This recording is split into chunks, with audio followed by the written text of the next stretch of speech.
Okay, at this point we have taken our pizza peel out of clamps and we are now ready to sand the project. So I want to talk a little bit about sanding. I've mentioned in some of the other projects, if you have access to a power sander, like a belt sander or a random orbital sander, then by all means use that. A few words of caution: power sanders are avid removers of material, and so you need to always stay moving. If you're using a belt sander, you always want to be sanding with the grain. Never leave your belt sander in one place for too long, or you can actually sand away too much material, creating a trough or a valley in your project. Random orbiter sanders, you want to make sure that whenever you sand things like a glue up like this, any kind of glue or any other foreign substance that gets stuck in that sanding pad, if it stays on the sanding pad, will create swirls in your finish. And so you want to be very careful about using a power sander, but they're by all means good to use, very effective. In fact, a project like this would make life a whole lot easier to use a power sander. This of course can be done with just hand power though. And so talking about that, we would start with 80 grit sandpaper. We would sand in the direction of the grain. We would never sand across the grain.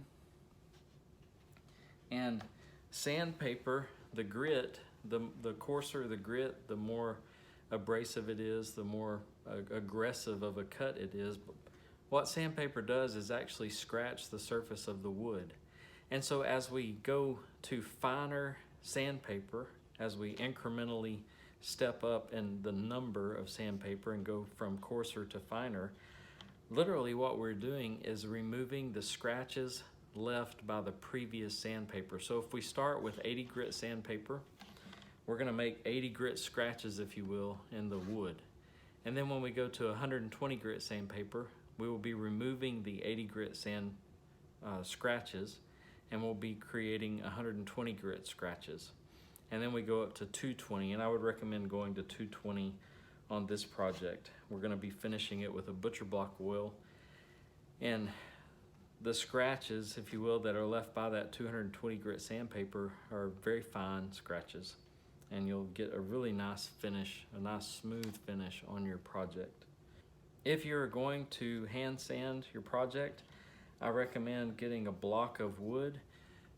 If you don't want to go purchase a block of wood from a hardware store like Lowe's or Home Depot, I recommend just finding a construction site nearby. There's bound to be a new home going in the area, and you can go out to that construction site and find all kinds of short blocks of 2x4s that will make great sanding blocks.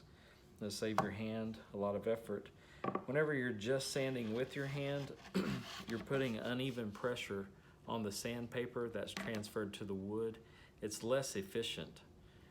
It's very efficient where those pressure points are, the pads of your fingers, but it's less efficient as far as getting a real smooth surface on your project. So I recommend using a block. Create a sanding block for yourself, or you can even buy a sanding block for very cheaply. They have the rubber 3M sanding blocks at Lowe's, Home Depot, even Walmart will have those, and you can put your sandpaper on those sanding blocks, and it really helps to create an even surface. So we'll sand everything with the grain. I'll also come in, I'm going to sand these oak dowels flush with the handle.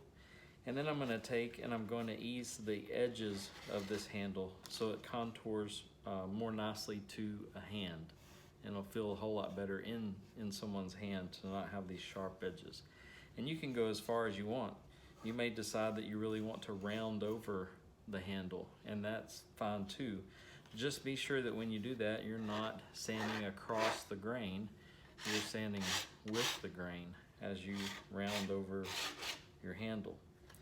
And then we of course want to be sure to sand inside the hanging hole and get that smoothed out in there.